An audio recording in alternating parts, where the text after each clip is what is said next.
परमेश्वर से मुंह मत मोड़ो, एक दिन आप उनसे आमने सामने मिलेंगे। मन फिराएं और यीशु मसीह को खोजें। इनसे पहले कि बहुत देर हो जाए, उन पर विश्वास करो। आप अपने सभी पापों के लिए क्षमा प्राप्त करेंगे और परमेश्वर के साथ शांति प्राप्त करेंगे, क्योंकि परमेश्वर ने जगत से ऐसा प्रेम रखा कि उसने अपना इकलौता पुत्र दे दिया, ताकि जो कोई उस पर विश्वास करे वह नाश न हो परंतु अनंत जीवन पाए। परमेश्वर ने उद्धार प्राप्त करने की कार्यविधि को इतना सहज बनाया है कि सब उसे प्राप्त कर सकते हैं। अगर आप यीशु में विश्वास रखने का निर्णय लेते हैं तो परमेश्वर आपके पिता होंगे और आप उनके प्रिय संतान होंगे और उनके सनातन स्वर्गीय राज्य का अंग बन जाएंगे। यीशु का बलिदान हमें परमेश्वर के पास वापस लाने का एकमात्र मार्ग है, क्योंकि पाप हमें उनसे अलग करता है, लेकिन यीशु हमारे पापों को अपने ऊपर लेने के लिए तैयार थे। उन्होंने हमारे दंड को अपने ऊपर लिया है और वह क्रूस पर उसके लिए मर गए। हर कोई जो विश्वास करने का विकल्प चुनता है, उस पर दंड की आज्ञा नहीं है, इसलिए वो बचाया जाता है और वो सच्चा मसीही बन जाता है। परमेश्वर फिर आपको यीशु के माध्यम से दिखते हैं और उनके सामने आपका कोई भी पाप या अपराध नहीं रहता। यह हम में से प्रत्येक के लिए परमेश्वर की ओर से एक मुफ्त उपहार है। यह एक अद्भुत अनुग्रह है। दोषी लोगों को निर्दोष ठहराने के लिए एक को बलिदान किया गया था, परंतु जितनों ने उसे ग्रहण नहीं किया, उसने उन्हें परमेश्वर के संतान होने का अधिकार दिया, अर्थात उन्हें जो उनके नाम पर विश्वास रखते हैं। हर एक व्यक्ति को परमेश्वर से दूर जाने के परिणाम को जानने का पूरा अधिकार है।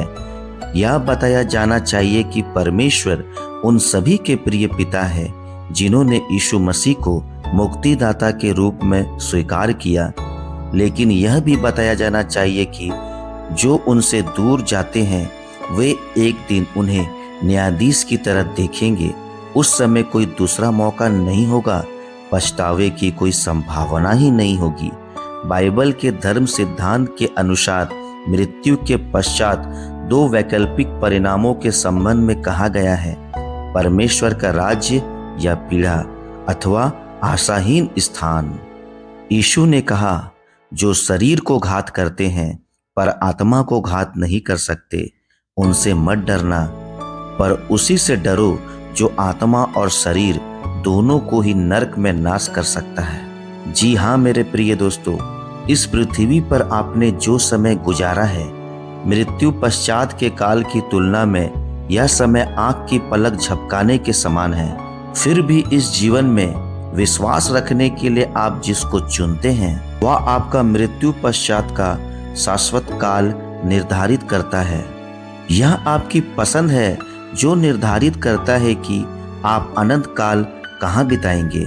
यह सबसे महत्वपूर्ण निर्णय है जिसे आपको कभी भी करना होगा, इसलिए कृपया इसे ध्यान से समझें। यीशु ने कहा, यदि मनुष्य सारे जगत को प्राप्त करे और अपने प्राण की हानि उठाए तो उसे क्या लाभ होगा।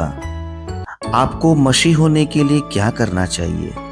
मसीह होना इस बारे में नहीं है कि आप क्या करेंगे, क्या आपको क्या मिलेगा, बल्कि इस बारे में कि परमेश्वर ने क्या किया है और आपके लिए क्या करेंगे। यह इस बारे में भी है कि आप कितने अच्छे या बुरे हैं, आपके अतीत में क्या क्या था। यह इस बारे में भी है कि आप कितने अच्छे या बुरे थे, आपने अतीत में क्या किया था, या आप अंदर से कितना अच्छा महसूस करते हैं। यीशु के पास आओ जैसे आप हैं। यह एक सरल निर्णय है और उस निर्णय पर टिके रहना है, चाहे कुछ भी हो जाए। और जो कोई प्रभु का नाम लेगा वही उद्धार पाएगा। यीशु ने कहा, हे सब परिश्रम करने वालों और बोझ से दबे लोगों, मेरे पास आओ, मैं तुम्हें विश्राम दूंगा। और मनुष्य का पुत्र खोए हुओं को ढूंढने और उनका उद्धार करने के लिए आया है। लेकिन आज हर एक को निर्णय लेना है दोस्तों। यीशु ने कहा, जो मेरे साथ नहीं वह मेरे विरोध में है, और जो मेरे साथ नहीं बटोरता वो विथरता है। कोई व्यक्ति विलंब से निर्णय ले सकता है और बुढ़ापे में मसीह के पीछे चल सकता है। वह संभव है जब तक आप जीवित हैं। यीशु के पीछे चलने में कभी देर नहीं है। बल्कि आप कितने बूढ़े हो जाओगे, आपकी मृत्यु कब होगी, या आप अपनी मृत्यु के लिए तैयार हो जाओगे, इसका आपको पता कभी नहीं होता। और जब आपकी मृत्यु होगी तब अनंत जीवन के सब द्वार बंद हो जाएंगे और उस समय कोई दूसरा अवसर नहीं होगा। उस समय बहुत ज़्यादा देर हो चुकी होगी। यह दृढ़ता से सलाह दी जाती है कि आप अपने जीवन में कभी भी सबसे महत्वपूर्ण मामले में देरी ना करें। आज यदि आप उसकी आवाज़ सुनोगे तो आपका हृदय कठोर मत करना। यीशु की ओर परिवर्तित होना उस व्यक्ति की तरह है जो जमीन से बहुत ऊंचाई पर एक रेखा पर चलता है। उदाहरण के तौर पे सर्कस में टाइप रोप वॉकर, और फिर नीचे एक सुरक्षा जाल बिछाने का निर्णय लेता है। उस जाल के बिना नीचे गिरना एक आपदा होगी। सुरक्षा जाल बिछाए होने के कारण फिसलने और नीचे गिरने पर व्यक्ति घायल नहीं होता, बल्कि जाल के कारण बच जाएगा। और वह तो केवल फिर से उठ खड़े होने और फिर से शुरू होने की बात होती है। यीशु वह सुरक्षा जाल है। उस जाल की शक्ति कोई भी नहीं तोड़ सकता। इस प्रकार अब उनके लिए जो मसीह यीशु में है स्थिर है, कोई दंड नहीं है। लेकिन जाल के बिना, यीशु के बिना, एक व्यक्ति का किया हुआ हर एक पाप और गलती की गिनती जिस दिन परमेश्वर सभी मानव जाति का न्याय करेंगे, उस ईश्वरीय निर्णय के दिन की जाएगी।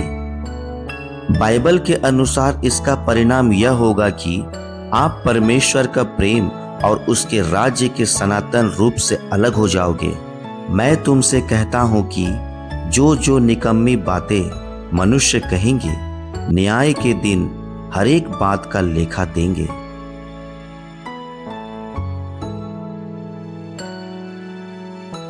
और सृष्टि की कोई भी वस्तु उससे छिपी नहीं है, वरन जिससे हमें काम है उसकी आंखों के सामने सब वस्तुएं खुली और बेपता है। जो पुत्र पर विश्वास करता है अनंत जीवन उसका है, परंतु जो पुत्र को नहीं मानता वह जीवन को नहीं देखेगा, परमेश्वर का क्रोध उस पर रहता है। मसीह बनने का आपका निर्णय आप प्रार्थना के द्वारा व्यक्त कर सकते हैं। प्रार्थना करना मतलब परमेश्वर से बात करना। वह आपको जानते हैं।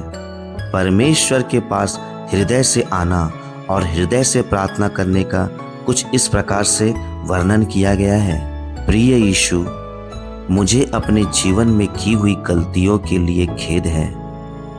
मैं आपसे क्षमा चाहता हूँ। मुझे अपने पापों से मुक्ति दिलाने के लिए, सूली पर चढ़ने के लिए आपको बहुत बहुत धन्यवाद। कृपा करके मेरे जीवन में आइए और अपनी आत्मा से मुझे भर दीजिए और मेरे साथ हमेशा रहिए। धन्यवाद यीशु।